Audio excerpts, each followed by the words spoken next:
Just gonna give a few minutes, let some people roll in. Just did a improv to live broadcast real quick. I see we got one person so far.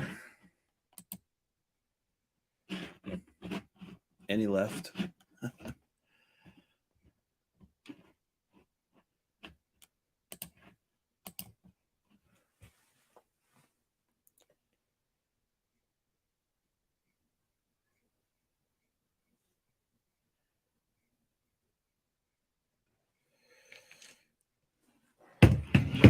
Give another minute or so. Hopefully we can get somebody to pop in. What's up, mofo? It's just you and me right now, man. So I've been wondering, because there's been a lot of chatter on Facebook and pretty much everywhere, comments of YouTube, Instagram, about the prices of cars selling at Barrett Jackson. So I'm curious, what do you guys think about it? Is Barrett Jackson ruining the hobby, or do they bring something to the hobby? Are they helping the hobby? I'm curious what you guys' thoughts are. If you don't mind, throw in the comments. Things are cool, mofo. Yeah, I've been just working on the charger, amongst other things, but trying to get it running for Project Cars at the Strip at Las Vegas. So, and Meekum, Targa Wheels says, and Meekum. So, yes, is the auction game ruining the hobby? That's what I'm curious. Do you guys think it is good for the hobby or bad for the hobby?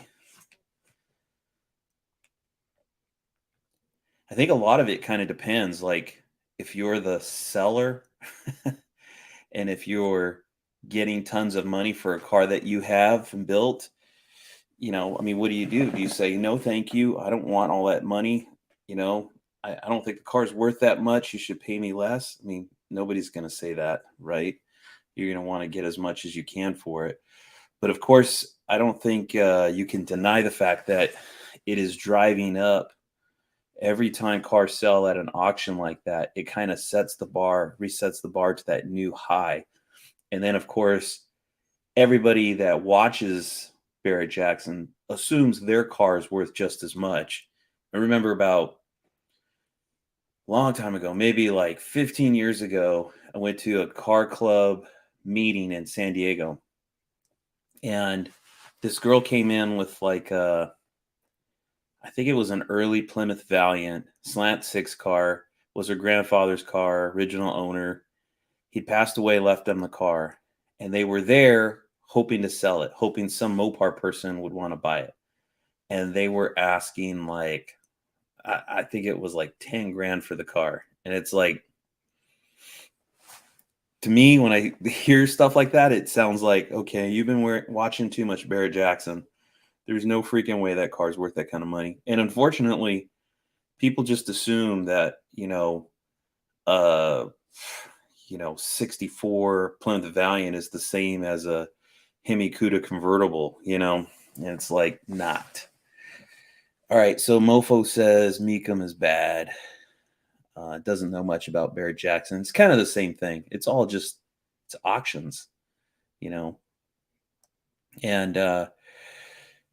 I don't know. It seems like to me, it's kind of spawned this whole industry. Like, people are building cars, they're slapping a bunch of cars together. And unfortunately, it sounds like a lot of these cars are just poorly built. They look good. They've got, it's lipstick on a pig. They get out there on the floor. People start bidding them up, pay a ton of money for these cars, get them home, and then find out, it's got some shoddy workmanship done to them, or they're not completely finished, So, anyways, has anybody in here bought a car from auction, by the way, or sold a car from auction? Targa says, good for the person selling the car or owners of the car. Puts the cars out of reach for the average guy to buy. Yeah. Yeah. Well, I definitely have to agree with that. I mean, I've seen the hobby evolve, I'd call my era the 90s. Like, that was post high school for me. That was when I was working, had a little money, I was buying cars. You're looking at the recycler, um, finding stuff, and then dragging it home. And man, there was so much. They were Mopars were more, I'd say, not as common as Chevys and Fords even back then, but they were definitely way more plentiful than they are today, and definitely a lot more cheaper than they are today. In fact, I remember in high school, like, the Mopars that were really going up in value were Challengers and Cudas. And to any of you young guys, you might think, well, Challengers, they're not, they haven't seemed to, it seems like they've lost some steam once the new Challenger body came out. I think that was in 2006 or 7. Um, Prior to that, it was just, you know, e-bodies were just skyrocketing in value. So, but you could buy B bodies all day long. You can get like a really cream of the crop, really nice 69 Charger that was just beautiful, an RT car, show car, would probably cost you around 10 to 15 grand back then. And if you just wanted a driver, you could pick one up for, I'd say, $1,000 to $2,500. And if it was a 318 Charger, it was like 500-600 bucks. uh yeah, it was nice. Dan Garrison says, back in the 80s, all the Mopar guys knew each other. A lot of us owned and traded the same cars. Yeah, that's definitely true too. I think there was you had a small pool of people, and a lot of people knew each other, and they would hook each other up too. I mean, I've had a lot of people give me parts or give other people parts, or like you said, do some trades and stuff. Himmy Hog says, I think a few years back, the auction guys only chased the one of one cars. Now I see C10s or bare bones cars going for big money. Stuff attainable 20, 25 years ago that the regular guy can get cheap. Yeah, that's a very good point. Because I think, you know what I think? Well, here's another question then. Maybe it's not auctions. Maybe it's like the TV shows. Like, it seems like overhauling, once overhauling start, I don't know when they came out, but right about the time overhauling came out, it seemed like that hobby became a worldwide hobby. It used to be just like an American thing, yeah, Canadian too. Um, but and there was some Australian, but very small footprints and stuff. In fact, I remember it was in the 90s. I think the Japanese yen currency was way higher valued than the American currency. And a lot of American cars, the Japanese, because their currency was stronger, for them to buy an American muscle car and ship it back over to Japan was pretty cheap for them. And I think that was the first time we saw a wave of cars going over in large quantities to another country. So, you know, you have natural attrition, right? Cars are rotting away, getting crashed, junked out, or whatever, slowly depleting. And now you have cars leaving the country, going to a totally another country, pulling cars out of the country. And they were paying top dollar because they could pay more for a car than, say, an American. Like an American looking at let's say a 69 340 GTS car, back then, a Japanese collector could pay 10 grand for a car like that and ship it back over. An American looking at that car at that time, it's like, you know, I could pick up that car for $1,500 sitting in a field somewhere. I'm not going to pay 10 grand for it. Um, so then, overhauling comes along, and then I think it becomes this, piece of Americana projected out to the world. So you got people in all corners of the world that all of a sudden have exposure to, American muscle cars or this hobby. And, you know, I can't blame them. I mean, when I see a second gen Charger, it's like they're the baddest car on the planet Earth, right? how can you blame them for not wanting to have one of those cars themselves? And they're paying big money for it. They're paying top dollar for it, and they're paying to get it shipped back to their country. Well, you got that going on, like, uh, Japan, Sweden, Norway, Germany, England. Um, I'm sure there's even the Middle East. A lot of cars have gone over there. They've become like collector's items. All that stuff sucking out of this country, so there's fewer and fewer of them. And obviously, it's all about supply and demand. So with natural attrition and cars leaving the states, going to all corners of the world, um, that's going to drive prices up. You know. So, do you guys think that TV shows kind of shining a light on the hobby or glorifying the hobby has contributed to the hobby going worldwide? And do you think it's contributed to prices skyrocketing? I'm curious. And yeah, so like what Hemi Hog was talking about, you know, I agree. It seems like the high rollers, especially like Hemi Cuda convertibles, they only made like what 15 of those cars or something in 71, and I think even less in 70. Cars like that were extremely rare, but now you have cars like you were talking about C10s. I mean, C10s were like from the 60s and 70s, the square bodies and the bodies before that. There was tons of them, millions of them. And even like old Dodge trucks, I'm not saying those have gone up in value a ton. There's still a lot of cheap ones out there, but like as a kid, between C10s and D100s and W100s or W150s, you couldn't drive down a street and not see one on every block. I mean, they were that common. It was like every single block you would see like a Power Wagon or a D100 or C10 or an F150 or F100 or whatever. You know, they were just, it was like everybody had a pickup truck. And now these things are like gold mines, bringing in tons of money. Why? Because they're all getting sucked up, they're people are collecting them, and there's few of them out there, and prices are skyrocketing. And I think a little bit of like pop culture in the sense that like C10s have become very popular vehicles. So everybody wants one and everybody's trying to restore one, and they're bringing big money. Hemi Hog says, I agree, but that's also why I never sold a car overseas. But I kind of saw the slow creep on the prices. Yeah, I know. I mean, like a buddy of mine, he has a pretty cool car, and he's said like he doesn't want to see it leave the United States.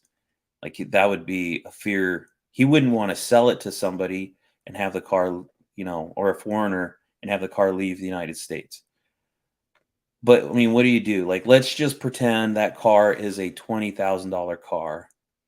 You put it up for sale for 25, and an American offers you 20, and some foreigner offers you 25. Do you take the 25, or do you say, no, I'm only willing to sell it to an American? I want it to stay in the United States. But the best offer you get here in the United States might only be 20 grand, right? So let's say you sell it for 20 grand. What's stopping that guy from going, that doesn't give a shit, and then he just turns around and then he sells it, and the car goes overseas overnight, and he just pocketed 5 grand? It's like I don't know, capitalism. It's, if people can make a buck at it, they will. You're not going to be able to stop it. I've sold some cars, some C bodies that have gone overseas. It's kind of a sad thing. I don't say to myself like, I'm not going to sell it to somebody because I want it to stay here in the United States. I haven't taken that position per se. It is still sad that it leaves the country. Um, but on the flip side, I kind of think like, especially with the C body, culturally here, C bodies haven't got a lot of love for a very long time. And even from myself, because I remember the 90s, man. You go to a junkyard, there was easily 10 to 15 C bodies in the junkyard. I mean, that was your source for big blocks. You pluck 440s. You could pluck 5 440s in a weekend if you wanted to, right? They were so plentiful. And it wasn't like you go to the junkyard and it's like, oh, that 440's gone, that 440's gone. It's like, no, if you wanted to go, you can hit every junkyard and pluck five, easily five, probably 10, maybe even 15, and take that many home if you had the money to buy them all. So in a way, it's kind of like if you imagine a sea body going to, let's say, Germany, which is where mine went, one of mine went, um, and you go, well, that guy cares about that car like he cherishes it, and it's probably the only sea body that looks like that, or one of very few. Like they're really going to care for it and take care of it and love it, you know. So I guess that gave me comfort that the car would at least last and be taken care of, and it wouldn't end up in somebody's, garage, and the big block gets plucked out of it and the car gets junked here in the United States. So that's kind of an exception, I guess, because if you're talking, something more collectible, like let's say a Charger or a Roadrunner, that certainly wouldn't happen here. And I'd definitely like it to prefer that it stayed here, but yeah, I don't know. I don't think you can control that, Hemi Hog says, I get it, but I'm that guy. Hey man, it's all good. It's all good. I have buddies that sell overseas and have made lots of money, and that's good for them, but I just can't do it. Yeah, and I think ultimately, hey, Mopar Nut 62, what's going on? He says, I love C bodies. Man, so do I. I especially love the fuselage designs, like 69 to 72 are my favorite C bodies. But yeah, I think Hemi Hog, because there's obviously, like, I have cars in my possession that I would never want to see leave the country, but I also don't want them to see them leave my yard, you know. And I think ultimately the only way you have full control of a car staying here is by you keeping it and you saving it and preventing it from getting passed around in the market. Because I mean, let's face it, we see that all the time. Somebody sells a car and they sell it on the cheap side. Maybe it's to a buddy to give them a good price. And then that guy works on it, tweaks on it, gets tired of it. Then he flips it. Then it goes to somebody else, and maybe they do a few things to it, get tired of it, and then they flip it, and the car just kind of bounces around, and then, and it's gone, whether it leaves the country or not, Mopar Nut 62, his favorite C body is 70, it looks like. Shane Smith, sold cars to Sweden and Australia. Sucks. But if the money is right, I have others that would only stay in the States. Yeah. Yeah, it does. That's it. I mean, I think it sucks, but free market, I mean, that's just how it goes. Those guys want that. They ultimately, it's like, we're not going to be able to close the borders and say, all right, the rest of the world, you can't have our cars. There's always going to be somebody in the United States that can make a few extra bucks. And, even if we all banded together and said, they're all staying here, none of us, we're only going to sell to each other. We're not going to let them leave the country. There's those guys outside of the country are going to be like, man, I got to have a badass car and I got to pay more. So they'll pay a few bucks more, and there'll be somebody in the States that will make that few extra bucks, and the car will leave. So, yeah, what do you do? Mopar Nut 62 says, I still want another 78 New Yorker. Wow, 78 New Yorker. That's kind of a gaudy car, isn't it? That's like a mafioso car or pimp daddy car, I think. Shane Smith says, brokers grab stuff and crate out of Long Beach. Yeah. In fact, I have some friends from Denmark, and they love American cars, like love it. In fact, it's sort of like having a little, well, here's an analogy.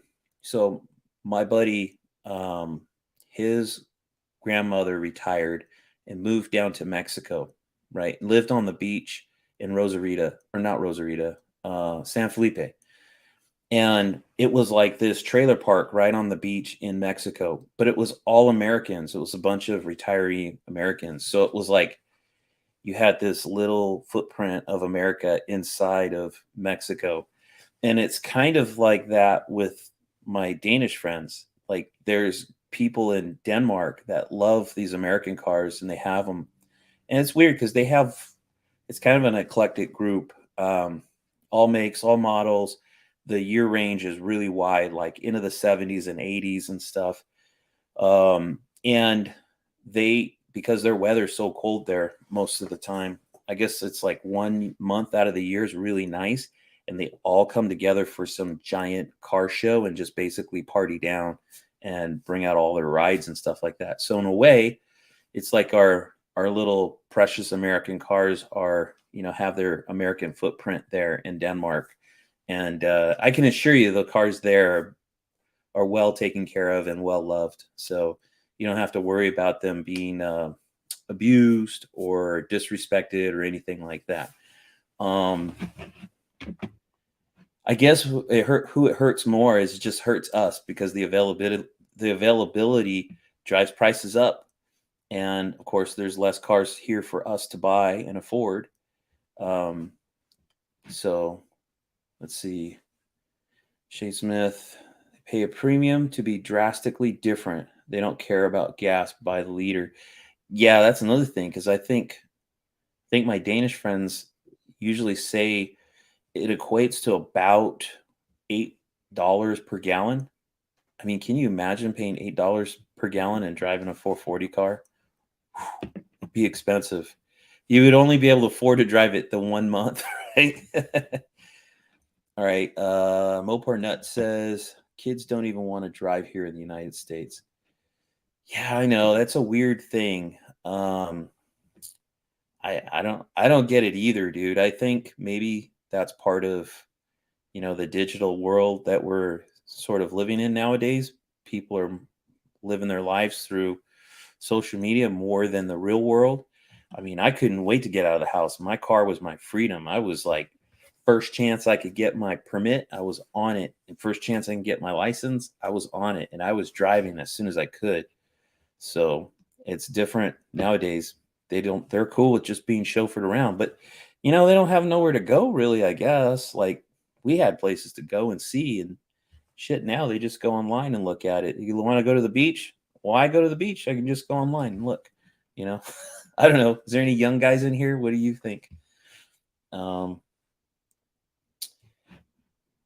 what's the next one? Shay Smith. Hope you are not talking about Pete's Camp in San Felipe. That place is awesome.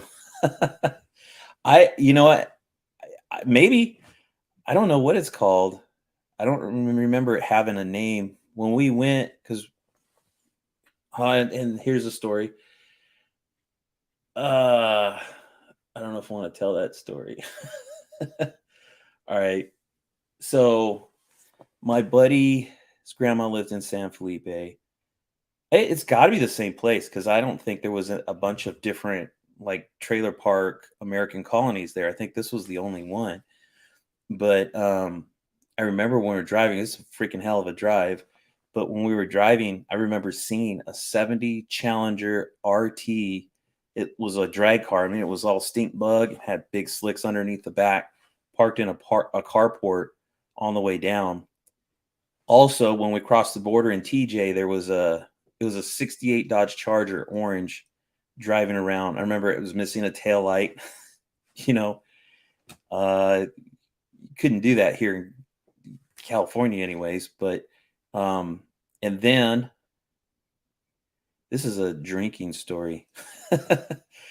So we had stopped somewhere along the way, I think to grab a bite to eat, and there was a junkyard like right next door. And what was there? A 68 Dodge Charger, white one, like sitting on top of a stack of cars. And it's like, man, I can't believe this is here, but a lot of secondhand cars went down to Mexico from the United States. So when a car was new, it got used up, became a used car. Kids hot rodded them. Poor families drove them, and then a lot of them went down to Mexico. So there was stuff down there. I don't know if it's still like that. I kind of doubt it by now, but um, yeah. Anyways, I won't tell you the drinking part of the story. I'll just tell you well, I'll tell you part of it. Maybe I'll tell you all of it. Uh, so we get down to San Felipe, and my buddies that my buddy that his grandma lives down there, that his family was friends with this family that owned like a bar. And down there in Mexico, you drink at a young age, right? I mean, we were of age. We were, gosh, I think it was 19 or something like that, which was legal to drink down there. But there was the daughter of the family that owned this bar, and she was claiming she drank 15 tequila poppers, right? And this girl was like 12 or something like that, right? And so, we're all having drinks and getting kind of a little bit tipsy and stuff, and getting emboldened and talking smack. And I said, if she can drink that, I can drink that. And they're like, oh, no, dude, you can't do that. I'm like, hell yeah, I could do that. Long story short, we made a bet.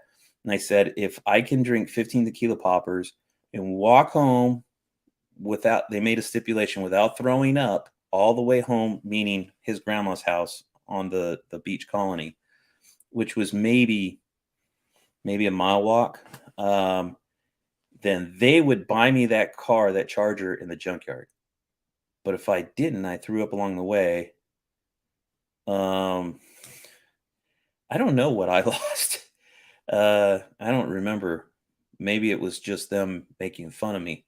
But long story short, I lost the bet. We didn't stop, didn't buy that Charger. So I bet it would have been cheap though. All right, let's see what we got up here for comments. Himmy Hog says, I've been trying to buy a 4-door running A body locally here in California, and I can't find one that I can stomach the price for. It's for my soon to be driving daughter that loves the old stuff.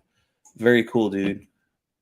Yeah, that should be the cheapest of the cars to buy, right? I think 4-doors are the last frontier of affordable Mopars. That and maybe pickup trucks, but the pickup trucks are even starting to skyrocket. And the problem with 4-doors is that for so many years they've been viewed as parts cars, right? So, like, especially B bodies. I mean, you have a 4-door Coronet, and you got a Super B with a wrecked front clip. You buy the 4-door dirt cheap for a couple $100, pull the parts you need off, and bring your Super B back to life. And then that 4-door went to the crusher, what was left of it. That happened a lot. So I remember seeing a bunch of them in the boneyard. But yeah, even now, man, I don't know how tall your daughter is, dude. I used to have a 70 Dodge Dart. It was a block over from where I lived, and I'd see it. It was sweet. It was white with a green interior, very clean, white rims with dog dish hubcaps on it. I finally stopped one day. It was the guy's grandma's car. They just drove it. It was a slant 6. And I think I paid, like $800 or $900, which was kind of high for back then. Brought it home, cleaned it up, got it running and driving, registered and insured. But I could not, I'm 6 foot tall, so I could not get into that car because the 4-doors had such a shorter door. And whenever I got in, because you got that post, right behind you, getting in and out of the car, it always hit my head. And so I had to sell it. But beautiful little car, no rust. I mean, just a cream puff. But anyway, good luck, Hemi Hog. Hopefully you get that A body for your daughter. That would be really cool. Desert Mopars. What's up, Derek? Hey Johnny, what's up, man? Um, Duster 70 TX says, Johnny, Barrett Jackson is the reason why there are a ton of Mopars rotting in fields because the owners think they have a fortune in their yard or field. I don't know, man. Honestly, okay, so here's what I think. Number one, Mopar guys will have shit sitting in their yard rotting away, whether it's worth $1 million or $10. Okay. So I don't think Barrett Jackson is going to be the root cause for that. Um, but number two, so let's take it a step further. Um, I know guys get mad. It and it's understandable. It's you have every right to be mad and go, why you let that car rot away? You should let it go. Let somebody enjoy it. Let somebody restore it and stuff. Like, I understand that argument. But the flip side of the coin is this. A lot of those guys were collecting that stuff way back when those cars were worthless. Let's say 70s and 80s and 90s, right? And honestly, a lot of those cars that they were grabbing up, they grabbed them up cheap. And these cars would have otherwise had just gone to a junkyard and would have gone through a crusher. So if it wasn't for the fact that these guys were hoarding these cars, those cars would have ended up in the boneyard, crushed, and no longer exist. So in a way, they saved them. Now, of course, the longer they sit in a field and rot away, at some point they rot away so much that you didn't save shit. You know, they're gone. They're going to rot into the ground.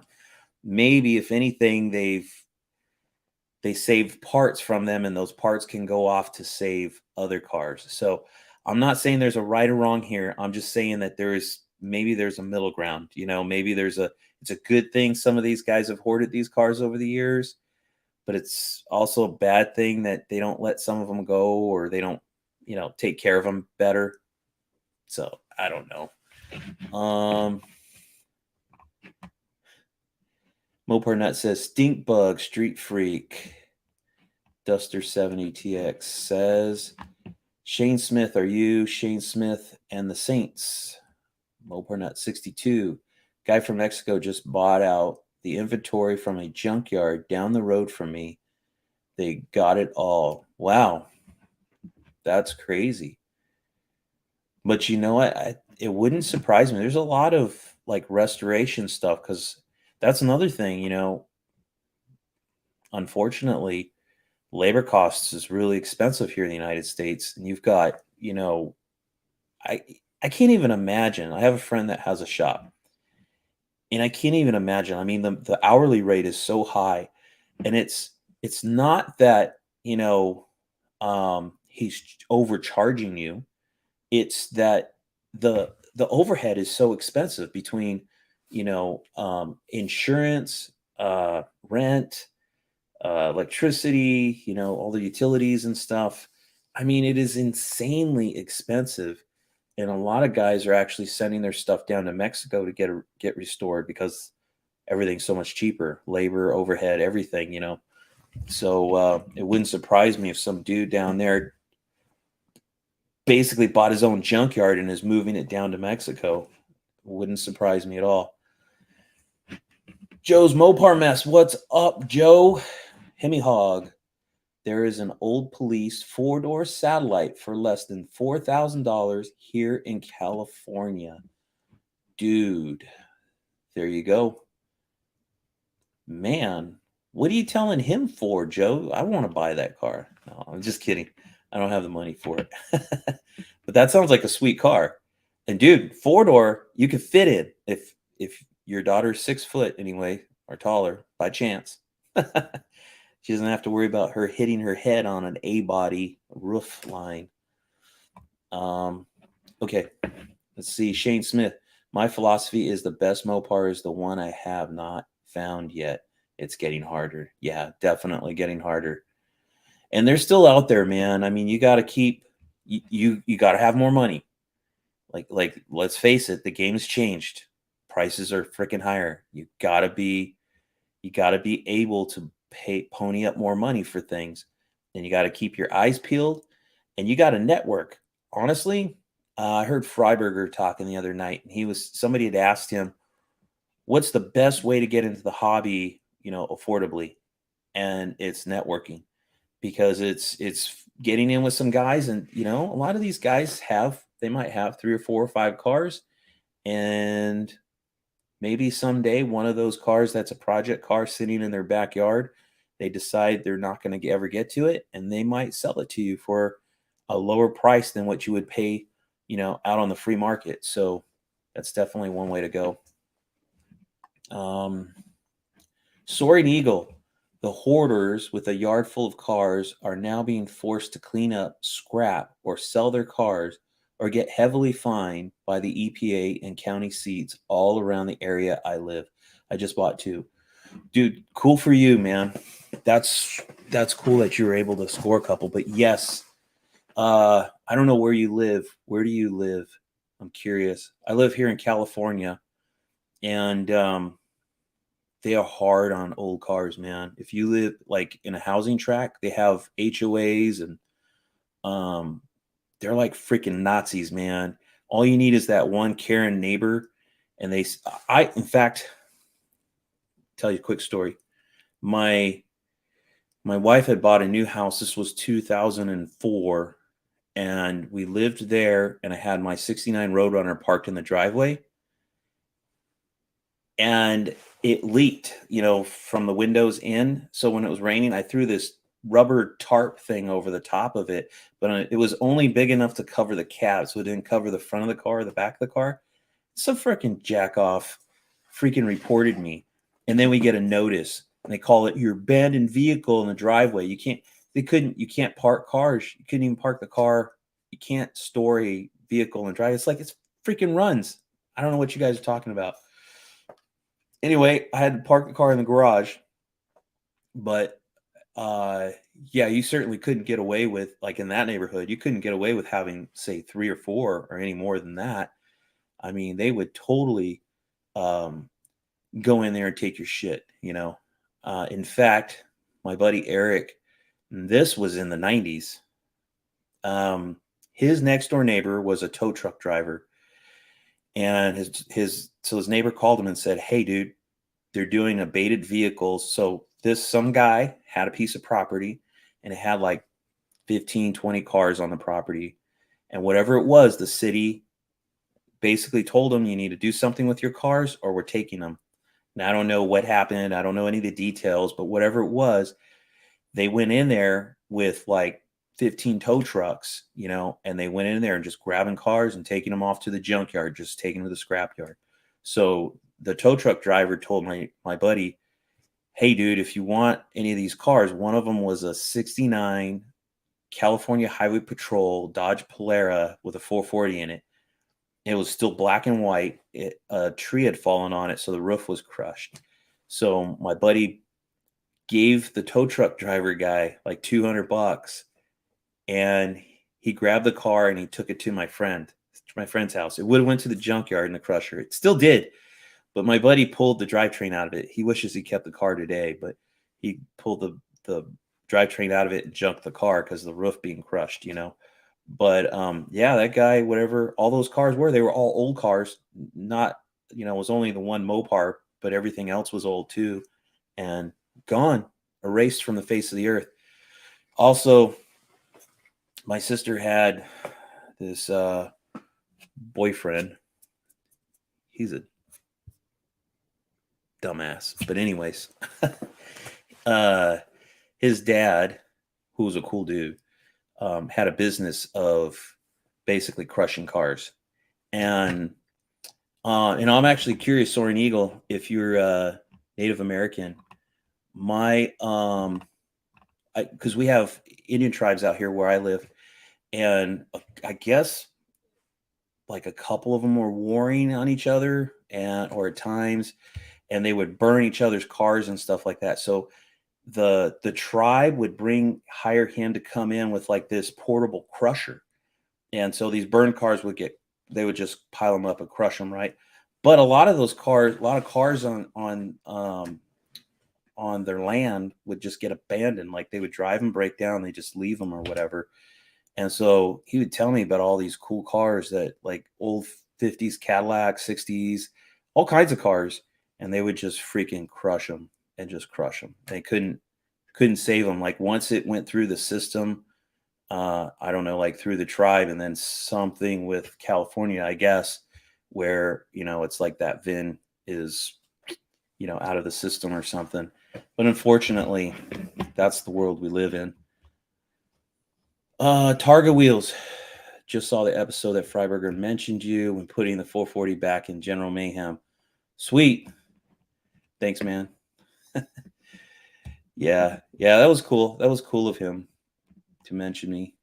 Hemi Hog, what city, Joe? Thank you. Shane Smith. I am not a football player, by the way. Shane Smith. That link is one that was a junkyard gem and got stripped before I can snag the good stuff. Mopar Nut 62, rent and the EPA don't forget regulations. Yeah, no shit.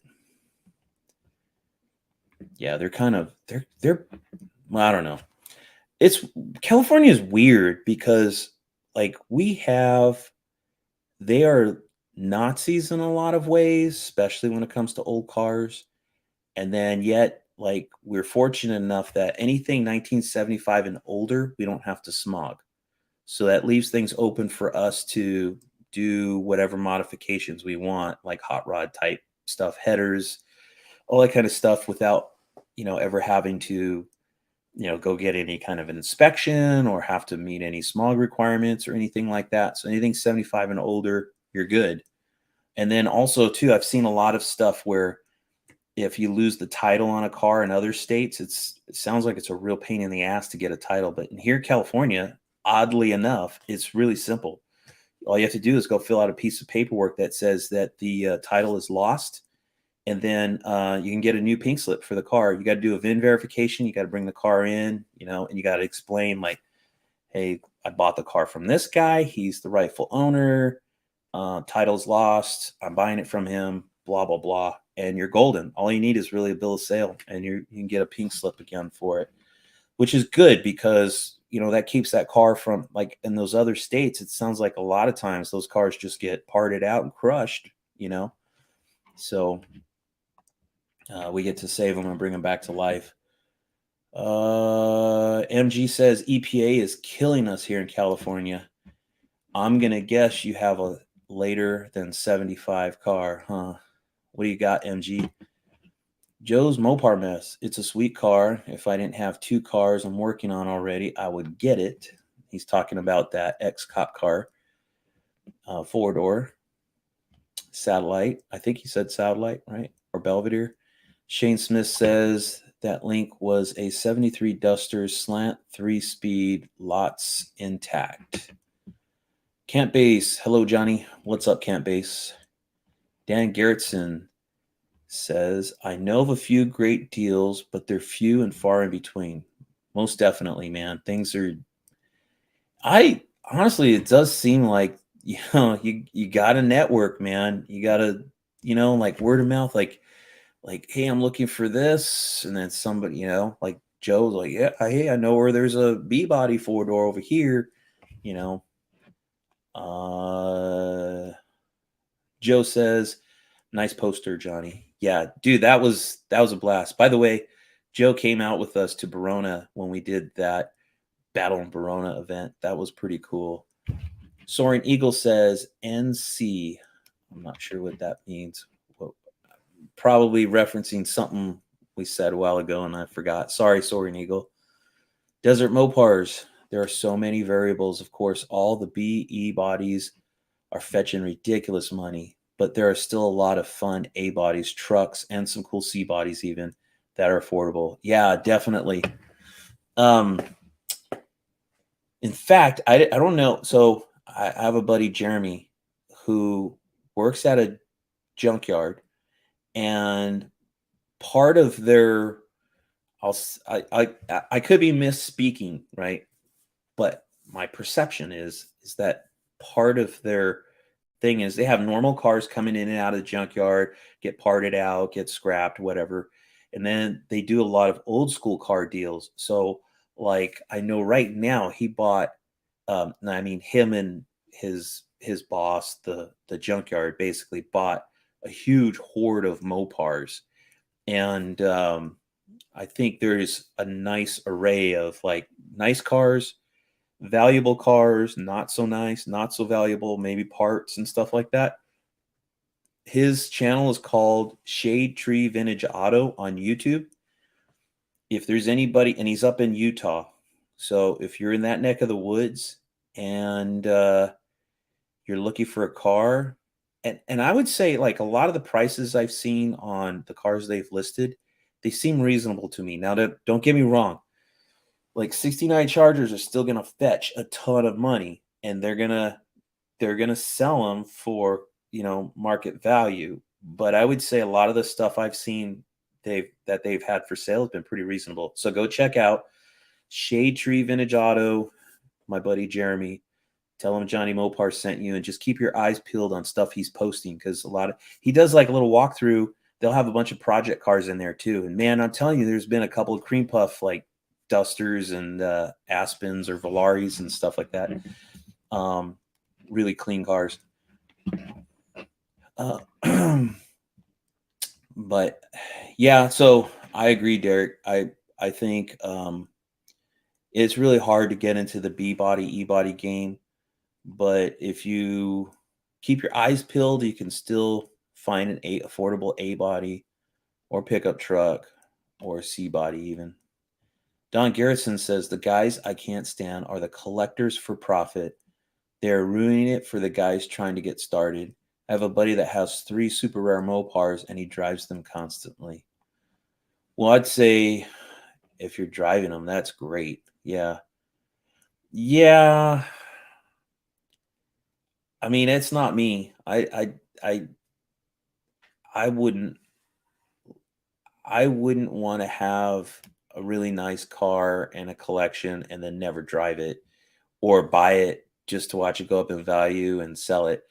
That's never my motive. I have had stuff and I have bought stuff that I have later sold, but it's usually to free up some cash to buy something else that has come along that I really want. And I think that's okay. I don't buy it to flip it and make money on it per se. But there's been times where I bought stuff and it's like, it seems like a good price. I'm going to buy it. And unfortunately, I don't restore cars fast enough because I don't have the money to do it. So a lot of times these cars will sit a while before I even get to them. And then something else will happen. Something else will come up and it's like, oh shit, man, I got to get my hands on that car. So I got to sell something else. But yeah, I think it's kind of like what was said earlier about there's there's an echelon of guys that just they would at first the auctions were just kind of filled with these rich guys that were buying and selling the really rare cars, the one of ones and stuff. It's kind of what you're talking about, I think. Um, Shane Smith says back in the 80s, the abatement rules in California were tough. Yeah. They could tow from the road and impound stuff as they saw fit. Lots of stuff lost back then. Yeah. And unfortunately, I think, I don't know. It probably depends on the city you're in, but I think for the most part, like, not that anybody cared about saving a caravan, but when I lived in Romaland, California, there was a neighbor's house and there was a Dodge Caravan left on the street, and you could tell it was their van. It's parked in front of their house, but then they moved or something, and I think somebody else moved in. I don't know, but whatever the deal was, the van was just sort of abandoned there, and you could tell cobwebs, dirt. It was bad, and I think somebody had called in on it, like code enforcement, and they came out, looked at it, and I'm sure they notified the owner, like, hey, you don't move your shit, it's going to get towed. And they just didn't care. And I think even in the 80s, there's just back then, we think of these cars as being sacred cows and being so special. And they are in today's framework, but in the context of like the 80s, they were just a 20-year-old car or or 10-year-old car, 15-year-old car, and they were bought, used by the masses, like not guys like us that are hardcore, car guys, right? They were they were it's like new challengers today, just bought by anybody. Like there's hardcore guys, and then there's just average people who are like, yeah, I like that car, I'll drive it, and it's those kind of guys. And then when it broke down and they let it sit out on the street, and they probably got notified, like, hey, you need to move it or we're gonna junk it out. They didn't care. They just let it get junked out, you know. Um, Soaring Eagle, yes, Comanche, right on, dude. Cool. That's awesome. Where are you at? What state are you in? I think you're probably more in the middle of the country, right? If I'm right, I think so. But I think all those freaking like HOAs, like that shit is spreading everywhere. I always thought it was like a California thing, but like my buddy, you guys know Chris Talking Mopars up in Washington. It's like those guys are maybe as bad or worse than a lot of the lawmakers here in California, and just hard on old school cars. MG says, hey, Camp Base, do you ever go to donut derelicts in Huntington Beach? I know he was asking Camp Base, but man, I've never been there either. And one of these days, I want to make the pilgrimage to get out there and go check that out. I've seen a lot of videos and stuff. That's actually a really cool thing. Or maybe I'm wrong. No, I'm sorry. I was thinking of the Bob's Big Boy, and I'm not sure where that is. It's out in LA there somewhere though, but it's pretty cool. Bunch of old school cars go out. I think Fridays or Saturdays or something like that. Don Garrettson, Shane Smith, you can't park a car on the street here. Yeah, I wouldn't be surprised. Sean Edwards, hey Johnny, what's going on, Sean? Dan Garrettson. The cool thing is my 63 is loud. Cops never give me a second look, but they will stop a new car with a two-step. Yeah, right? That's kind of funny because, when I was a kid, I was pretty clean cut, but I drove my 70 Charger and the cops would pull me over all the time. I think, unfortunately, at that time, which would have been the 90s, the guys that drove muscle cars were usually potheads or partiers, listening to rock and roll music and up to no good. So I got pulled over a lot, man. And then they'd usually come up and see us just this clean cut kid that liked Mopars and they just let me go. But it depends on the cops too. Like here, California Highway Patrol, they're kind of sticklers, man. If they pull you over, they're usually going to write you a ticket. Whereas usually city cops and sheriffs were usually used to dealing with real criminals, So you're just a kid in a hot rod doing something stupid like burning the tires. They usually cut you a little more slack. Maximus Wedgie says, hey guys, what's up, man?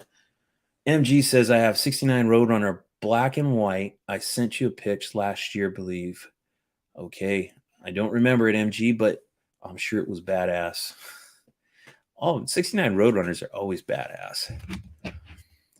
Duster 70 TX, assume Texas, says, sup, Max? Maximus Wedgie says, found 262 Imperials and a wagon in Denver last week. Dude said all three for 3,500 on 53rd and Newport. Well, there you go. Anybody in Denver? Holy shit.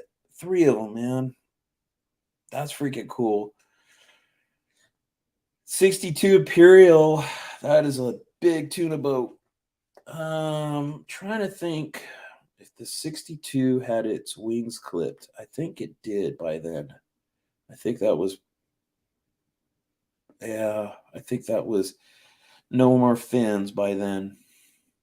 In fact, is that like the Green Hornet or close to that? Desert Mopar, Shade Tree is a great channel, but lots of reasonably priced cars. You're right, Johnny. Thanks, man.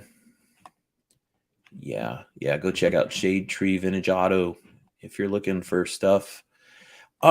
He's got cool stuff too. Like he comes across cool stuff. Does like, you know, a lot of like I don't know if you could call it a rescue, kind of like a rescue, you know. But yeah, he's got some cool videos in there. Joe's Mopar Mess says Shade Tree has a bunch of third gen B bodies. Yeah, he does. So he does when he does that walk around and he's like, we've got these project cars for sale and we got this and this and this. It's like, oh man. I personally like third gen Chargers. Um 71s and 72s. Those I like. I mean, obviously the second gens are my favorite, but third gens are pretty sweet too. And yeah, it's like, dude, if I had money, I'd probably leave California. I would go somewhere where I could buy lots of land and I'd be one of those hoarders you guys hate. Buy a ton. But if I had money, I'd be restoring my shit for sure. Shane Smith, Shade Tree has found some really cool stuff. Yeah, he has, man. Harold Michelani says chasing down a lead on a 69 Roadrunner this weekend. I'll be doing a video, hopefully put it on my new channel. Harold, good luck, dude. We hope you get it, man. And if you do, I don't know, shoot me a message. I'd love to see it. That'd be cool. I love 69 Roadrunners. Ted Evans, what's up, Ted? Dude, Ted is a cool old school bro from back in the day, man. He says, I bought my 70 GTX from original owners after the city went after them because the engine was out of it, and the city gave them a deadline for $35. I saved it from impound. Yeah, and it would have gone to the crusher, man. Dude, I can't tell you guys, man. This was the early 90s when I met Ted. There's this road called Winchester Road. I would drive it to go to work, and Ted's place was right off of the road. And he would have so many freaking Mopars. He had this 70. Oh man, Ted, I wish you could come on here and tell your stories, dude. I know you won't, but if you do want to get on here, let me know. But he had this 70 Challenger drag car with big old fatty slicks underneath it in the like the porch area of this mobile home him and his brother Ed lived at. Thing was so wicked. He would tell us like people would make up stories about that car doing burnouts and wheelies and all kinds of crazy stuff, but it never moved. It's hilarious. But I finally mustered up the courage to stop one day. He had, I love burnt orange. I had a 70 Charger burnt orange and it caught on fire and burned to the ground. And he had a 70, I think it was a 70 Roadrunner, 383 4-speed air grabber car. And I drive by it and drive by, and I'm like, man, I should stop and ask. I should stop and ask. He probably wants too much money. I finally stopped and asked, and he says he sold it for $1,000 like the week before. And I'm like, damn it, why didn't I stop? Of course, $1,000 was a lot of money back then, you know. But I guarantee you, if I had stopped sooner, I would have bought that car. I would have figured out a way, would have made payments or something. Like I would have been coming over every week, giving him $100 until I paid it off or something. But if I had bought that car, I guarantee you I would have that car today. I would still have it today. God, I wanted that car. Anyway, Ed Black, buddy Ed. There are still some out there tucked away. Yeah, Ed's pretty good at finding some too. Like he's got his nose on Marketplace and Offer Up and Craigslist, and he's plucked a few good deals out of those areas. Don Garrettson, 45 minutes for me is a wrecking yard in Willows, California. A lot of old Mopars. What's up, Dan? That is cool. Man, I'm gonna have to make a drive out there and check out this junkyard. Because when it comes to California, I mean, I see these guys posting these videos in these junkyards. Like, I don't know where they are. They're all over the place, but they are not California. And I'm just like, in awe, right? That there's like freaking second gen Chargers in there and Roadrunners and stuff. And it just like blows the mind. Even if you couldn't buy anything, Like I think there's one junkyard that's been turned into sort of like this museum. My buddy Chris Field went to. You could pay to get in, and there's nothing's for sale, but it's a junkyard, and you can walk through it. And I would totally do something like that because I think that's so cool, and it just takes me back to the day when you could actually walk into a junkyard and see those cars in there, get all the parts you wanted. Man, that sounds cool. Duster 70 Texas says, Harold, what's your channel? Ted says, there are no rules unless you are broke. This is true. Harold Michelani says, is Harold Michelani is the name at the moment. Okay. Smoke Wrench Garage. What's up, Johnny? What's up, Smoke Wrench? How you doing, man? Dan Garrettson. Johnny, my buddy has a super stick 64 Hemi Belvedere 4-speed A12 69 Roadrunner and a 1 of 8 only known to exist. Wow. You would never see a big money collector driving these. No, I think you're right. You know what, dude? That's a good question. Dude, I love A12 cards. I would love an A12 69 Roadrunner.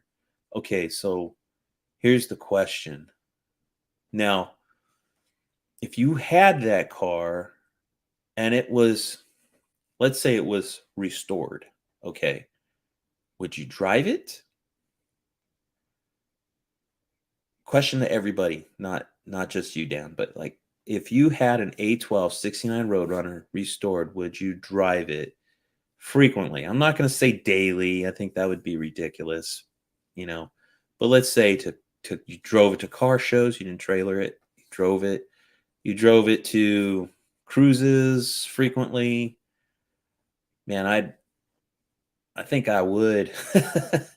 I would, but I probably would also want a clone that I can like thump on. I don't know if I would thump on a car like that. It's built for it. It should be able to handle it, but it'd be so valuable. It's like, do you beat on a car that is that valuable? Or do you build a clone like a 383 Roadrunner and clone it out like an A12 and just go beat on it hard, That's kind of my style. Duster 70 Texas. Got it. Just subscribed. I am number 10. Okay, let me do that too. Let me go back. Let's look up Harold real quick. Hook up Harold. Give me a second, guys.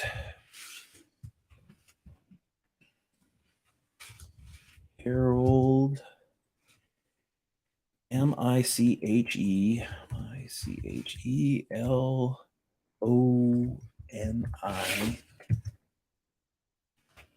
There he is. All right, Harold. I just subscribed. I guess I'm Mr. I must be 11. There you go. Oh, dude. All right, I'm going to show you guys Harold's channel real quick because you got to see this. All right. How do I do? Oh.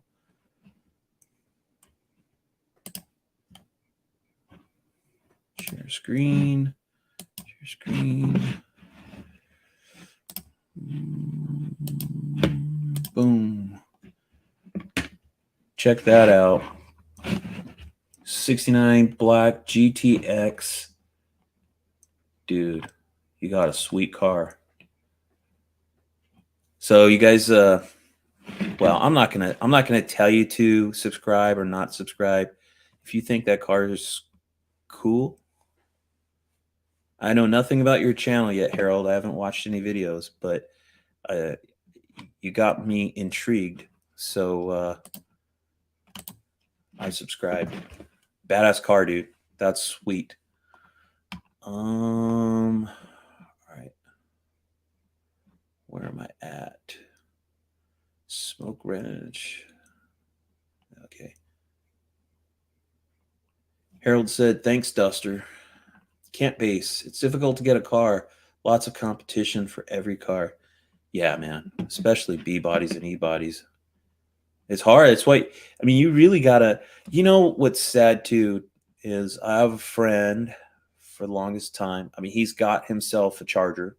and he's gotten a few. He's worked his way up, but for the longest time he was saving money, and this was in the 2000s, and it was like, here he is working and saving his money, and as fast as he can save his money, the prices were just going up, and it was like he was never getting in reach. You know what I mean? So you got to have, I don't know, dude. I think if you got a nice car, like, I would seriously consider getting a loan and buying a finished car, because you could do that these days. You can get a loan on a finished, restored car. I mean, obviously, be be fiscally responsible and don't buy more than you can afford. But uh, they've gone up so fast, and if you're saving your money and they're going up faster than you can save the money, that might be the way to go. Although I honestly think that our economy is going to be heading south real soon, so it's going to be, maybe we'll see prices slow down or even fall. Um, Duster 70 says, I'm going to check out your vids on LED headlights, LED lights, LED headlights. Okay. Ken NHB, Huntington Beach, and no HOA in my neighborhood, John. I've worn your t-shirts too. Dunge. DONJ. Cool. Well, thanks, Ken. I appreciate you picking up a t-shirt.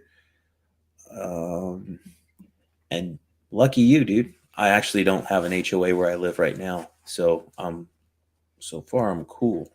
Good. Harold says those are great. Everett said, Maui man. What's up, Everett? It's my Hawaiian brother. I'm not Hawaiian, but he's my Hawaiian brother. And he says, hello, aloha, brother Johnny Mopar. What's up, Everett? How you doing, buddy? Dude, he's got a cool generally. Dan Garrison says, Johnny, back in high school in the 80s, I constantly got stopped. My Duster, my 63, my Charger, CHP were cool. Local sheriffs, not so much. I know the feeling, dude. Dude, I got pulled over so many times. I was counting. I'd get so mad, right? I got up around 40-ish times or so, and then I lost count. And then it kind of pretty much stopped after that. I guess maybe I got older and got less stupid, and and didn't drive such raggedy cars, because I would drive the raggliest Mopar you could find, because that's what I could afford. And often stuff like brake lights or tail lights or turn signals did not work. Funny. In fact, I'll tell you a funny story real quick. So I lived in this neighborhood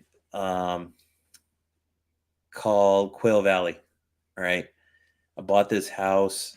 It was $40,000. This is way back in the day. It's right next to Canyon Lake. Canyon Lake is like it's like the Beverly Hills of out here. And Nuevo is really ghetto. In fact, I didn't know it, but when I went to work and told people I moved there, they're like, that's like the meth capital of the world, right? And I'm like, what? Like, I had no idea. We had so many freaking raids. The ghetto birds would be circling, and cops raiding houses and stuff. It was bad. But I didn't have any too many problems. But anyway, one day in my Power Wagon, which I had painted plum crazy purple, and it was lifted pretty high, I'm driving home. The Turk signals didn't work in it. And sheriff coming the other way, flips a bitch, pulls me over. I'm like, walks up. Oh, where are you going? And I go, home. And he goes, where do you live? And I said, Quail Valley. And then he goes, he might have asked for my license and registration first. I might have gave that to him. But then he asked, when's the last time you did drugs? And I got so pissed. And I'm like, just because I live in Quail Valley doesn't mean I do drugs, right? And I totally caught him off guard, because he must have asked this 1,000 times. And whatever tweaker he pulled over is probably like, yesterday, or, who knows what they said. But I got pissed. And he goes, oh, oh, I didn't mean anything by it. And he's like, okay, here's your registration and license. You could go. And I'm like, okay. So now I'm leaving. I'm on the shoulder. Normally, you would turn your signal on to pull onto into the lane, but my turn signals didn't work. So I'm like sweating bullets now because I'm like, I don't have a turn signal. So I pull out onto the street, it's clear. And I start going down the road, and it's this long stretch. And I could see him pull out on the road, and he's coming the same direction as me, but he's way back there. And I'm approaching a stop sign, and I'm like, oh crap, he's gonna see. And it's a T intersection, so I have to go left or right. To go home, you go right, and I can't turn my blinker on, and I'm like sweating bullets because I'm gonna get to the stop sign, make a right hand turn without putting my indicator on, and then he's gonna have the ability to pull me over again. Fortunately for me, before I got to the stop sign, he had flipped a B, went the other way, probably pulled somebody else over, but I was like, sweating bullets. But that's the kind of stuff I drove. Usually they had issues. Half the shit didn't work. Flip flops and big blocks. What's up, Aaron? He says, what's up, buddy? I can't wait to hang out again. Let's cruise in my Charger. I am down, dude. Are you going to Matt's? By the way, anybody else in here, are you guys going to Muscle Cars at the Strip? Are you going to be in the Project Cars at the Strip part of the show, or any event at Muscle Cars at the Strip? Yeah, dude, I might have to hitch a ride with you I don't know if you're going to that. I got the 68 Charger running, right? And tomorrow I'm going to fire it up and actually try to move it to see if transmission's cool, brakes work, move it around in the yard. But we've got like 5 weeks till the event, and I don't know, like, I don't have any history with the car yet. Like, I don't know if it's going to overheat. So my point is, I don't know if I'm going to be ready for the cruise part of that. So right now, I just want to be able to get the car to go up a trailer and down a trailer and park it in the Project Cars at the Strip event at a minimum. If I could do the cruise, that'd be great, but I don't know if I'm going to have enough time to get the car squared away. I've got to get registration, insurance. There's just a long litany of things that I need to get done. So if you're going, I might need a ride. My son's going to go too, so we both might need a ride. And if not, dude, duct tape. If you're going to be at duct tape, we got to get a ride in your car. Your car looks sweet, by the way. He's got a 69 Charger that is totally freaking nice. I don't know. Do you have a YouTube channel, Aaron? I know Aaron usually hangs out on Instagram. So if you guys want to check out his sweet 69 Charger, B5 Blue, I believe it's B5 Blue. He's flip flops and big blocks. Go check him out. Ken in HB says Huntington Beach and no HOA in my hood, John. All right, cool. Ted says, I remember young Johnny Mopar drooling over a 70 Roadrunner air grabber 4-speed car that was selling dirt cheap. It had no title, so I sold it for around $350. I paid $100 for it. You see, Ted, it was bad enough when I remembered, or I thought it was $1,000, and now you gotta refresh my memory and tell me it was $350. God, I missed it by days, guys, days. Damn it, I wanted that car so bad. Desert Mopars, Derek. My HOA has no street parking, 24/7. 365 days a year. Ridiculous. But they say no room for emergency vehicles with streets full of parked cars. Huh. Yeah, well, I mean, so I guess I'm not a big advocate of parking on the street anyways, but they make these freaking houses these days on these small plots, and you can't put shit on the side of the house or behind the house. You got to buy in an older neighborhood where the properties are a little bit larger, unfortunately.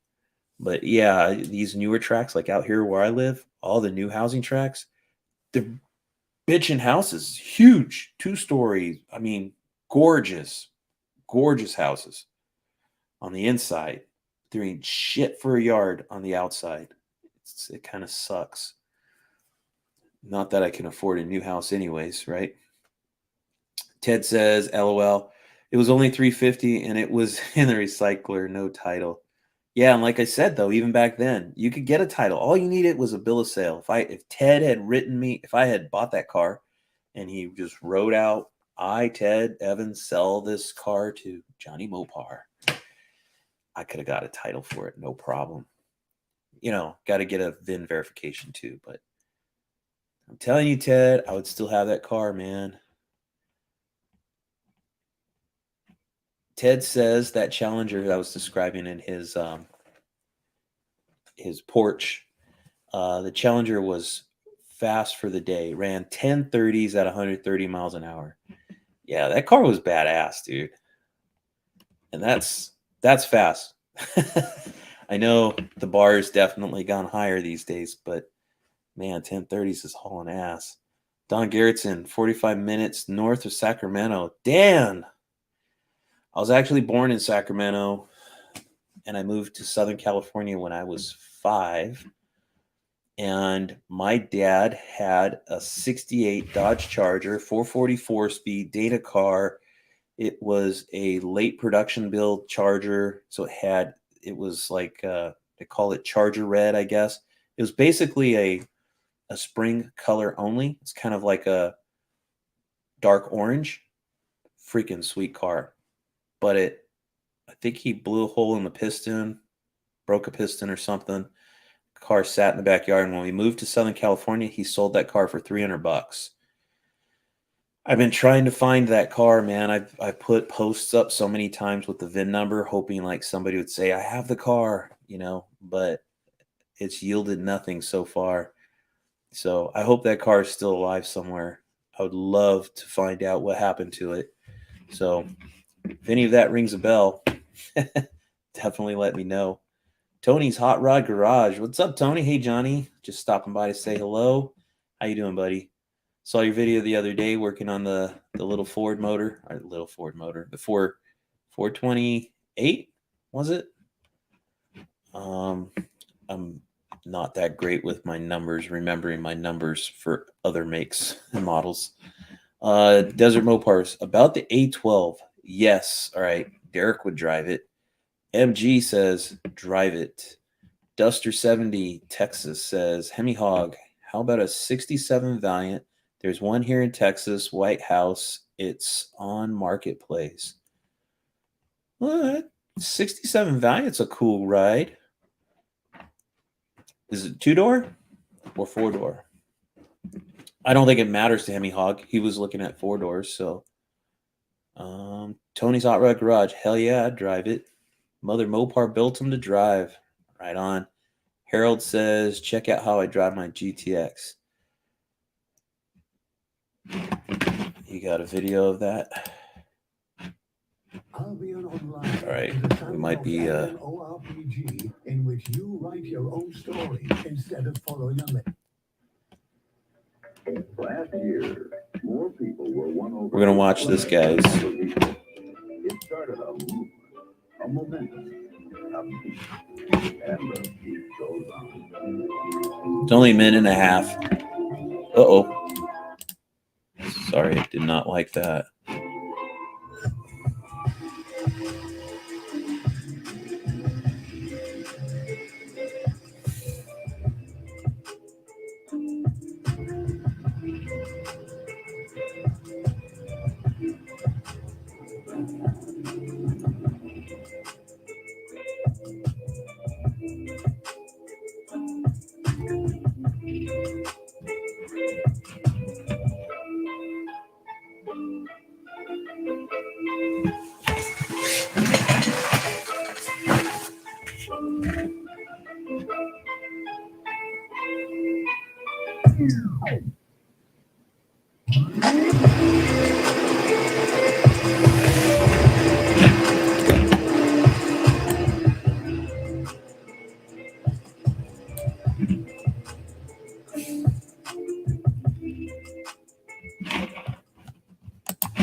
Harold, I like your style, man. That was a badass video.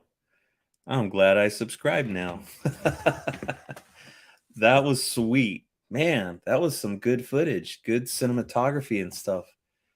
Dude, man, I wish we lived close to each other, man. I don't know where you're from or where you're at. Didn't look like California though. um let's see. Where did I leave off? Okay, Desert Mopars. Gotta run, Johnny. All right, man. You have a good night. I know it's getting late. It's almost 9 o'clock here in California. It's probably late for most of you guys. Don Garrettson, Johnny, we bought the A12 25 years ago with around 15,000 miles on it. Today, it has approximately 85,000. I'll send you a pic. Dude, yes. That's what I'm talking about. You drove the piss out of that thing. That is awesome, dude. Right on. Harold says, thanks, Johnny. Duster 70, badass car, Harold. Shane Smith, next trip to Ramona Drags? Just curious. I don't know, man. I do want to get back out there, but right now all my focus has been on muscle cars at the strip and working on the Charger. So I'm gonna say after muscle cars at the strip, which is in March 17th to what? I don't know, 19th, I guess. I don't know. Once I get past that, dude, I'm tired of doing like these challenges and stuff and big pushes to get cars finished because it's just expensive. I just can't afford to do it. You know, I'm pouring money I don't have into the Charger. Gonna need fuel to get out there. My buddy Dennis and I are gonna split RV and actually rent an RV out there, but then you got to pay for the spot. Pay for the show. The show's not a big deal. It's $25, but the spot for the RV is $200.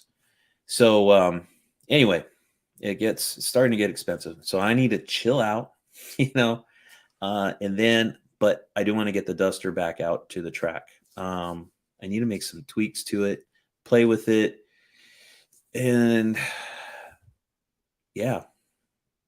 So let's say April-ish, maybe. By the way, I'm not sure when, but JJ the Boss does an event there at Verona as well. I don't know if you know that. I've been to it before. It's pretty freaking cool. It's badass. Place gets packed. He is the same as you see him on TV, and you get to see all his cars. You can actually walk up to him and talk to him. He is a cool cat, man. He's one of my favorite, what do you call that? The freaking drag guys. But he was even throwing blows with some dude on the track. It was crazy. I don't know, like they lined up, made a pass. He left. The other guy stayed there. I think that guy accused him of jumping or something like that, arguing back and forth, and then fists are flying, and the crowd's breaking him up and stuff. And then they rematched, and then he beat him. It was crazy. It was cool though.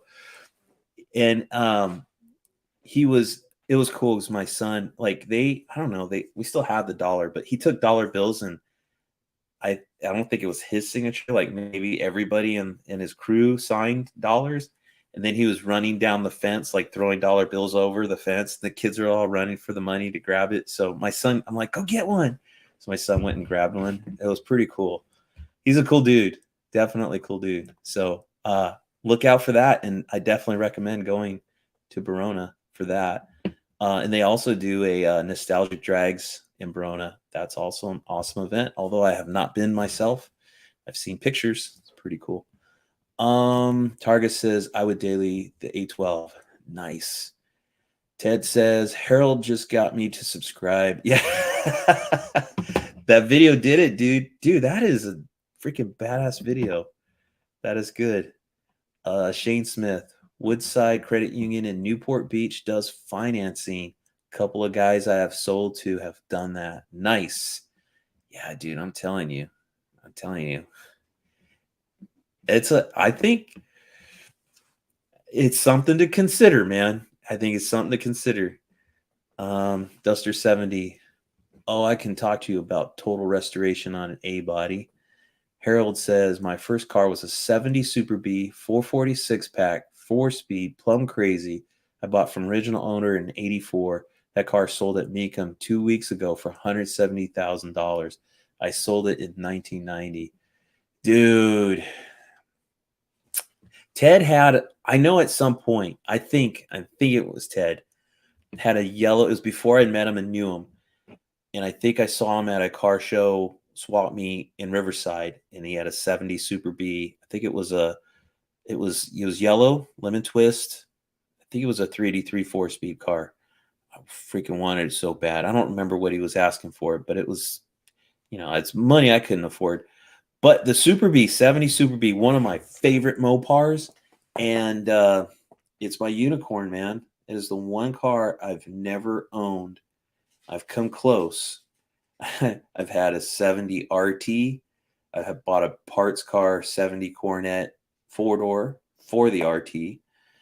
The RT was so rusty though and missing so many parts, I gave up on that and sold the parts car with it. And then my buddy John Jones, he's had this '70 Coronet wagon forever. I love that car. And I told him years and years and years ago, I said, dude, if you ever sell that car, I want first dibs on it. And he said, okay. And he never forgot it. And then one day he goes, hey, you still want the wagon? And I go, hell yeah, I do. So he sold me the wagon. So I have his '70 wagon. The motor got tired in it. He stopped driving it. And then he wanted to keep the drivetrain really bad. Like he was it up with the drivetrain. So he pulled the drivetrain out of it. So it's sitting in my yard right now, not running. And, you guys know all the long list of crap I need to get done. But at some point, I want to get that thing running and start rolling it too. Harold says, thanks, Ted. Ken and HB, worn your t-shirt to donut derelicts several times, John. Thanks, Ken. I appreciate that, man. Michael's LZ1. That's what I did. I got a loan with money down. I found a '69 Roadrunner with a 440 cubic inch 4-speed manual. The original was a 383. I paid $54,900, but I have $60,000 worth of shipping and taxes. Wow. Okay, well, I think you're saying you have 60,000 total. It's not 60 on top of the 54, right, Michael? But dude, yeah. And you're golden, man. You got a badass car. And you know what? I mean, there's something to be said for that, dude. I think it's cool to buy a car and build your own car. That's great. But like my Duster story, it's taken many years of working on that stupid car. And life just gets in the way, man. It's hard. I mean, there's something to be said for buying it and driving it the day you buy it and just make payments on it and enjoy it. Make it your own, You can modify it if you want, if it's not quite what you want. Daniel Salazar, I need some cheap land to store and work on my cars. You and me, brother. Shane Smith, random question. Ever have any dealings with Hemi George? That dude was legit. Super guy ran into in the swap meets. I have not. I can't say I have. Duster 70 4-door. Joe's Mopar Mess, sweet little GTX. Harold says Central Wisconsin. Wisconsin. That's rust stuff, right? Doesn't it get rusty out there? And cold and snowy. Man. Cool. Right on, man. Shane Smith. And the Dodge Knights is in Vegas, right behind Muscle Cars at the Strip, Las Vegas. Big modern reveal. Huh. The Dodge Knights. Okay. I don't know anything about that. Joe's Mopar Mess. If Dennis is entering his car into anything at Matt's, you may be able to get your every spot included. No, he's not, Joe. He's just gonna enter it in the Project Cars class and do the cruise, hopefully. Yeah, so no RV spot. He's not gonna race it. Ted, I love that wagon. Yeah, dude, I know. Ted is a wagon guy. One day, Ted and his brother Ed go. Do you want to go with us to Carlsbad? I'd never been to Carlsbad, heard all kinds of stuff about it. And I was like, hell yeah. And so I rode with them. They had built a 68, I think it's a 68 Dodge Dart post car, two door, 440. Badass car. And they had their, I think it was a 63 Plymouth wagon. I can't remember if it was a Belvedere or Savoy Poly 318. Their daily driver, they towed the Dart on a trailer behind this wagon, and I rode with them in the wagon all the way down to Carlsbad. And dude, I had such a great time. I mean, that was just talk about leaving an impression, you know? Um, that freaking Dart was so badass. I think you had one single chamber Flowmasters on that thing, Ted, and he had the exhaust dumping right in front of the rear tires. I just recently said this in one of his posts, um, but I remember when that car did a burnout. I shit you guys not, man. This thing was like the space shuttle on a horizontal launch. The smoke coming out from the rear tires was like this V pattern, you know, it's just like, and the car was just like shaking your chest. I don't remember what he did. He had nitrous set up on the car, but they were just testing the car out, so they didn't run it with nitrous, and it was still stupid fast. But man, that was a badass day. Um, Harold says yes, rust and cold. Daniel Salazar says I bought a '69 from Wisconsin last year. Daniel says '69 Charger. Oh, nice. Was it rusty or was it solid? Duster 70 says, night all. Got to sign off. All right, man. Have a great night. Thanks for stopping in. Harold says, looking at flying out to Matt's. Not a rich guy either. Always wanted to go check it out. Yeah, it's definitely changed over the years, you know, but I think I'm really excited about this project Cars of the Strip. And then, you know, if you guys watch Chris Birdsong, he's doing the, is it called the Hoopty Road Course or something like that?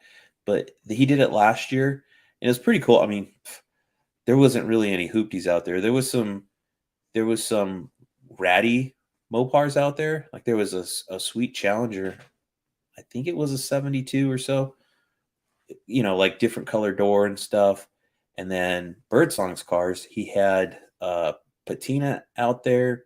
He had the General Lee out there. And then he had Smurf, which is the primer colored 69. I'm telling you, dude, he does not go easy on his cars. He is hard on his cars. It is awesome to watch. So if you get out there, definitely get out there to the road course. It's down by the end of the racetrack. So if you don't know where it's at, and then of course the drag cars there are just freaking phenomenal. Those guys are on a whole nother level. Badass cars. Met Chris Thompson out there last year. Cool dude. Has a 68. I think it's a 68 Dodge Dart.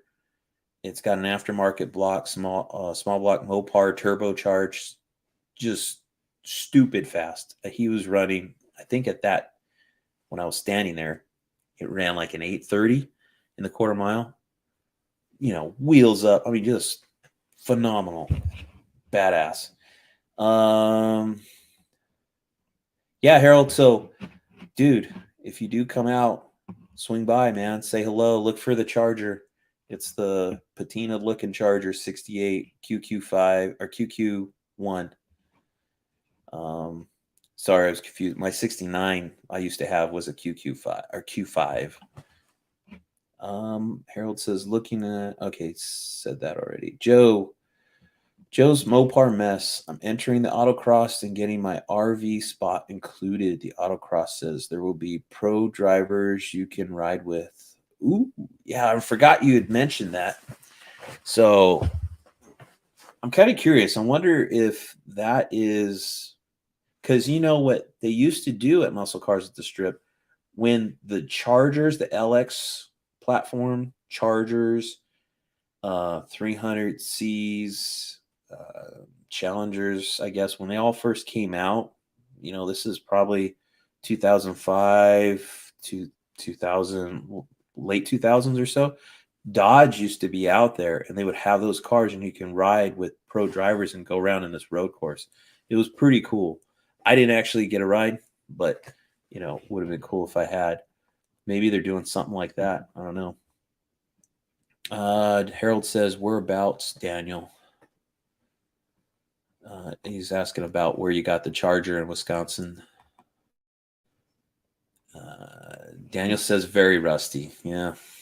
Damn. And Harold says, I will definitely check you out. Okay, cool. Ted says, the wagon you rode in was a 63 Dodge wagon. Oh, okay. See, I remembered it wrong. Dude, how many years ago was that? That had to have been 30 years ago or so. The Dart is on my channel. It's a 68 Dart Post. It's in Ohio now with a Hemi in it. They race it nostalgia super stock. Dude, that is so cool. Smith, the Dodge Last Call event is right behind Muscle Cars at the Strip, Las Vegas. Maybe worth a couple of days extra. I'm in Vegas. Sweet. Can't post a link as it is too long for YouTube. Okay. And then Joe says, Ted, what's your channel?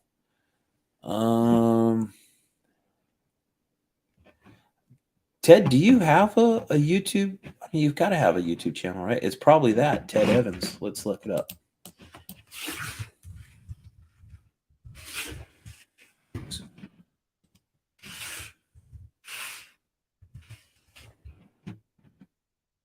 Nope.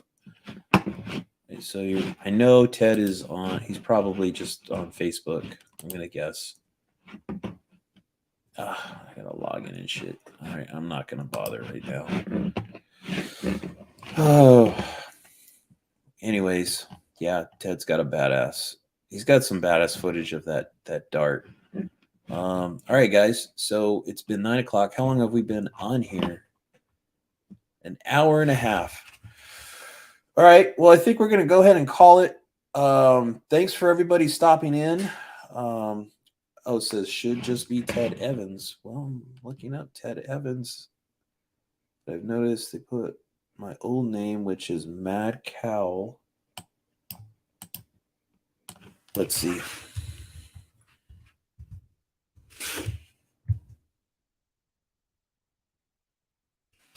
No, I'm not seeing anything, Ted.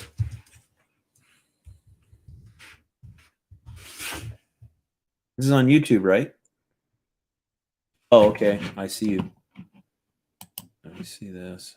You can go to Granger.com to find what you need. Hold on. Okay, videos. All right, you guys are going to get a little treat. Ted's page. By the way, Ted is selling this Duster wagon. It is so badass. He is asking $21,000 for it. Ted lives in, where do you live, Ted? Michigan? Someplace cold. That car's badass. 1140. What'd you say? Yeah, 1140s. So, anyways, okay, let's go back. Where's the Dart?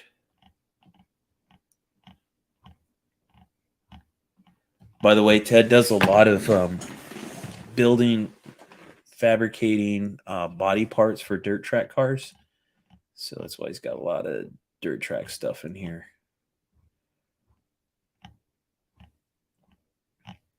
He was the fabricator when he lived out here in California, and I met him. He would do a lot of fabrication for drag cars, and he's a Mopar guy. But Ted likes to give us Mopar guys a hard time. Because he would always say that the Chevy guy would come in with his 56 Chevy and say, I want it tubbed, caged, frame connectors, or blah blah blah. I mean, they're a frame car, they're not frame connectors, but whatever. And he would give them a price, and hold on, he would give them a price, and they would just write a check. And when a Mopar guy would come in, and he would give them the list of all the stuff they want done, and then Ed would give them a price, they'd say, well, how about just to tub it then? So us Mopar guys were broke, and he would call our paint jobs Mopar Gray, because most of us Mopar guys were broke. We had primer on our cars, and that was Mopar Gray. It was so true. It's so true. Damn, Ted, where's the freaking dart at? Do you have a playlist by chance?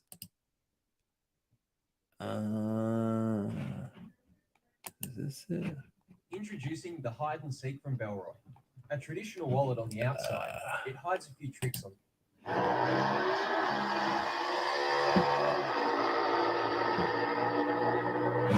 Damn. 8:30. Wow. It's not the car though. I don't know. I can't find your dart video, Ed. Ted, sorry. Is this the wagon?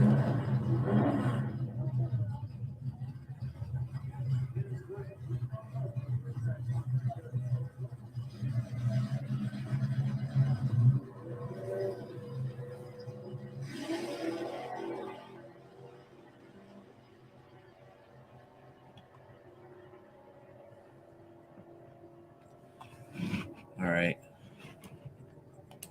Sorry, Ted, I can't find I don't see the video for the dart, but it's a badass car. But so's the wagon. Let's see. Shane says we'll shoot a couple of links on Instagram. Thanks, Johnny. All right, dude. Sounds good. Ted, I have a YouTube channel. Daniel says, I'm sorry, it wasn't Wisconsin. It was Minnesota. Okay. It's all the same thing. Freezing cold. And Ted says, yes, on YouTube. Look up Hemi Dart on the road. Okay, let's try that real quick. Dart on the road.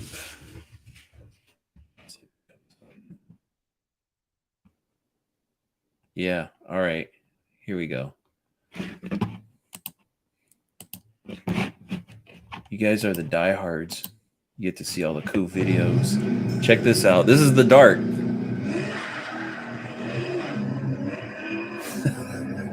I think it's so badass.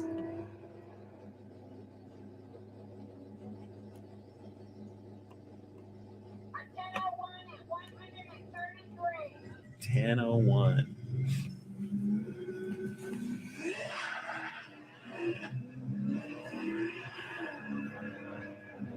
I think that was when it had the 440 in it still, right, Ted?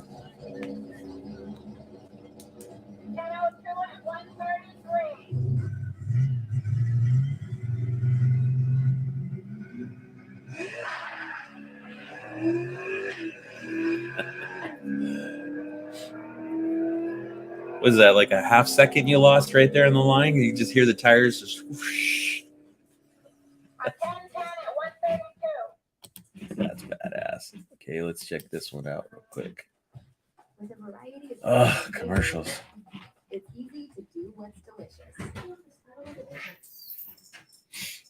Mid-Michigan. Okay, this is with the Hemi in it now. Barton Hemi, Lenco 4-speed, 410 gears, Mickey Thompson, ET Streets.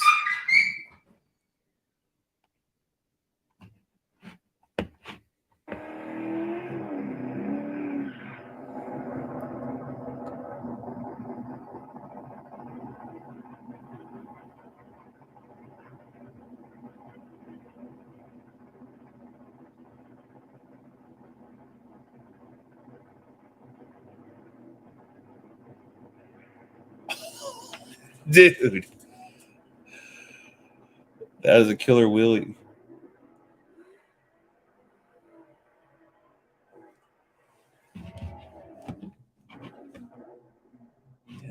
Still ran a 10.0. Look, sound like you got out of it too.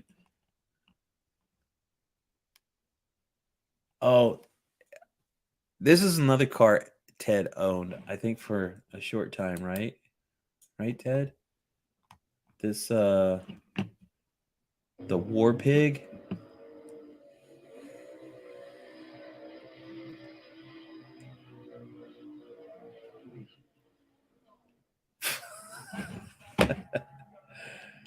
Okay, I'm gonna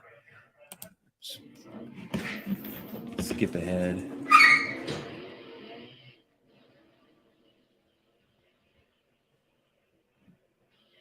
That car is just ridiculous.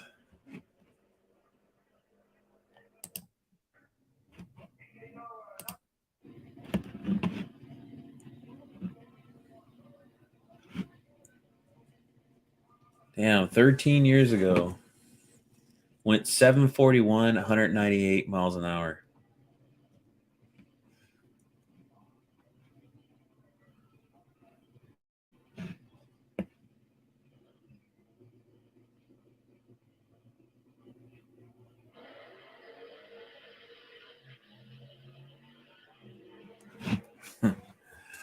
Badass.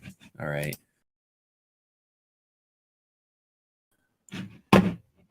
Let's click that one off. All right, let's see. Where did I leave off? Daniel says, forgot the city, bought it on eBay. Harold says, I would like to talk with you soon. I'll DM you on Facebook. All right, Harold, sounds good. Ted says, no food stamps. Oh, I don't know. Yeah, maybe Harold was talking to Ted, maybe about buying the wagon. That's another one of Ted's famous sayings. Don't bring food stamps, bring cash. But that wagon is a badass wagon that he's selling. Dude, Ted, if I had the money, dude, I would buy that car. I wish I had the money to buy it. Harold says, sweet dart. Ted says, type in dart in the search. Okay, we got it. That was a pump gas Hemi and then 354 gears. All right, cool. Well, I had a good time hanging out with you guys. There's 9 of you left. We got up to around 17, I think, or so. And we got some people pop back in. Now it's bumped up to about 12. We're running on an hour, 48 minutes. I think I'm going to do this again maybe next week. It's just kind of fun. And, next week, I want to talk about, there's this other channel. I can't think of the guy's name, but he has a channel with modern Mopar stuff. And he had filmed himself driving down the freeway in his Hellcat, and I can't remember the mile per hour, but it was like way up there. And the cops actually went after him and busted him. He's in Texas somewhere. And he had filmed that video about a year before. So it's kind of scary. The cops are actually going through creators, YouTube channels, and they're using their own videos against them. I think, I could kind of see how you're breaking the law, right? And that's evidence, and they can use it against you. And probably shouldn't be going that fast on a public street. But the way they went about raiding his house and arresting him and putting his wife through some, trauma and stuff like that, I think it seemed heavy-handed with the cops and the district attorney. I think it was kind of screwed up. I don't agree with how the cops handled it, but I want to talk about that, and I'll try to get that set up next week sometime and see what your guys' thoughts are on it. And if there's any creators out here, you guys that have YouTube channels, I mean, they got this guy. They were able to identify the freeway, like the the on ramps, or approaching on ramps, off ramps, and stuff like that. They were able to identify that he was on this freeway in this town. He was actually in like he went from one town to another, like crossed the line. And so the police departments from both towns went after him, and charged him. And it was something stupid. It was like, I can't remember exactly what it was, but it was almost like attempted murder, or something ridiculous like that, like way overboard. But anyways, we'll talk about that next week. See what you guys' take is on it. I know we went a little bit sideways on our tangents, but for the most part, I didn't see a ton of hate towards Barrett Jackson or auctions per se. Other than, it does suck that prices have gone up to what they are, and there's been a variety of reasons. So, all right, let me read a few more comments just poured in. Let's see what they say real quick.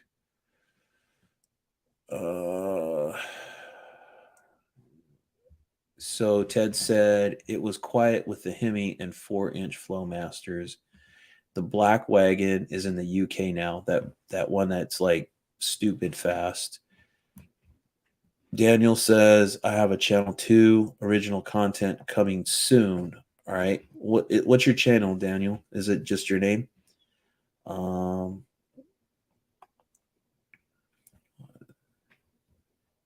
Have a channel 2 content coming. Okay, so sounds like you don't have anything posted yet.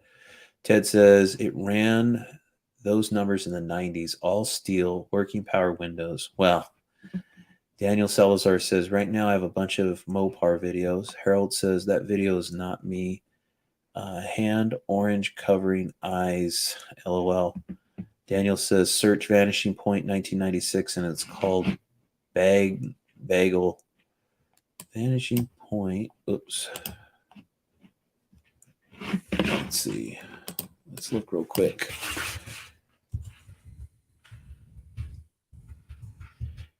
Vanishing Point 1996.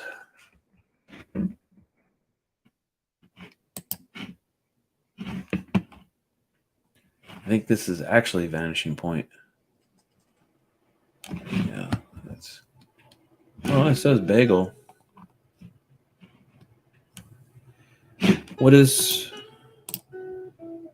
So what are we looking at, Daniel? Is this is your channel? And are you just posting movies or something, or?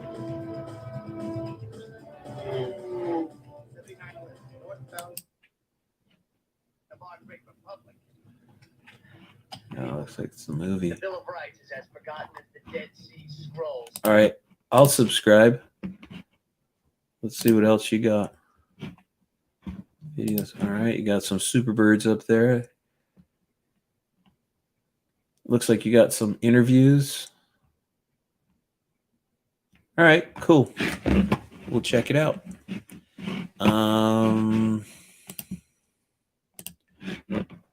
Ted says, no, it was one of my famous sayings. Good watching you, John. Thanks, Ted. Appreciate that. Jabo, he says, hey, Johnny. What's up, Jabo? Jabo's one of the cool cats, man. Daniel Salazar says bagel. Daniel Salazar. That's my channel. I've uploaded Mopar videos. Okay. All right. Cool. Where are we at? 154. We almost got it up to 2 hours. I think we're going to call it, guys.